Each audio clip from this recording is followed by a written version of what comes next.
hekiombe hekemo gia accelerating action for the elimination of child labor organization nigo gikupwaterana ni obisio mosoeri omonene bwa serikali erikorosio robotiro ikibusio bwe bunge bune nchiremo yokubakonya na kubanekeria obwenekero abana bake banyare ko bagoikwa busio bwe kigambero ikiombekyo bosomotendri bwe kiombekyo omanyekane buna Helen Lintari nigo aenekirie buna obomobu nigo bore ase heganga yokoroisia robotio ruo na bwe kwenekia buna abana bake tibari konyara koba bakobekwa ase enjira yokoenekia emiremo eri kwenyorera chibesa na bwe kogendereria gokine uchumi korende nigo babwente konyora ribaga yokonyorera chisem.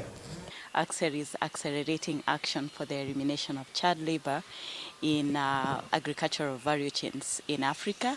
And here in Kenya, we are in the agricultural sector, particularly in the tea and coffee sectors. Now we are very delighted to be in Kisii today. We are having a delegates meeting where we are trying to validate a cooperative report that we have just concluded. Needs assessment report for cooperatives in Kisii. This has also been done in a few other counties that deal particularly with tea and coffee, that is Meru, Nyeri. We are now in Kisii, and after this we will be headed to Kericho. The reason why we are doing this is because we, as a project, our main mandate is to work very closely with both the national government and the county governments in the elimination of child labor.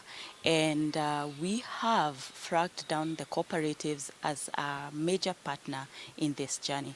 And to be able to utilize this, we have to have a real picture of where the cooperatives are, their needs in terms of being able to work together with the governments in the eradication of child labor. And so today, that report has been done, and we are here with the people of Kisii to validate the findings and to be able to work closely to implement the results or the recommendations of the reports. One of the reasons we're here today is that we're validating this Excel project that is looking into the interventions that are supposed to be put in place to ensure that issues of child labor are mitigated in Kisii.